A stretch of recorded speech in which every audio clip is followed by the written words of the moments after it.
পৃথিবীতে না অনেকে ভুল ধারণা বসবাস করতেছে। ভুল ধারণাটা হলো যে আমি আমার পরিশ্রম দ্বারা সফল হয়ে যাব, আমি আমার চেষ্টা দ্বারা সফল হয়ে যাব, আমি আমার পরিকল্পনা দ্বারা সফল হয়ে যাব। না ভাই, আপনার চেষ্টা, আপনার পরিকল্পনা, আপনার শক্তি, আপনার সাহস, এই সব কিছুর সাথে আরেকটা জিনিস যোগ করতে হবে, তা হচ্ছে দোয়া। আপনি বাইরে বের হয়েছেন কাজ করতে, ঘর থেকে কেউ দোয়া করতে হবে। এটা যেই হোক, আপনাকে যে লালসে পালছে, আপনার নানি দাদি, আপনার মা, আপনার মেয়ে, আপনার বাবা,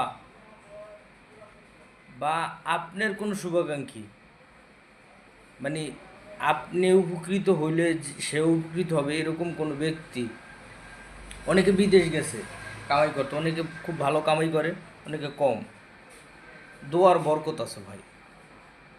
তো এমন না যে একজন দোয়া করলে আপনি খুব সফলতা পাবেন, না, মানে আপনার চেষ্টার সাথে দোয়া লাগবে। অনেক সময় অনেক বাধা বিপত্তি থাকে, যেগুলো মানুষ এখন আমরা ইউটিউব ফেসবুকে অনেক জায়গায় দেখা যায় যে একটা মানুষ উঠে গেছে, এখানে এখন একটা জিনিস পড়ে গেছে, মানে এই মানুষটা এখানে থাকলে সে বিপদে পড়তো, আল্লাহ পাক হেফাজত করছে। তো এই হেফাজতের মূল বিষয়টা হচ্ছে পিছন থেকে দোয়া।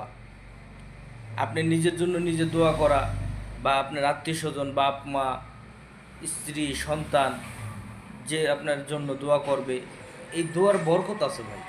আপনি তো পরিশ্রম অবশ্যই করবেন, কিন্তু আপনার এই পরিশ্রমের সাথে যখন দোয়া যোগ হবে, তখন আপনি গ্রো করবেন। তো মূলত আমি যা বুঝাইতে চাইছি যে সবার সাথে সুসম্পর্ক বন্টন কইরা, যে যতটুকু, মনে করেন একজন মানুষ, সবাই পরিবারের সবাই এক হয় না। কেউ আছে একটু কর্কশ মেজাজের, কেউ আছে একটু উগ্র মেজাজের।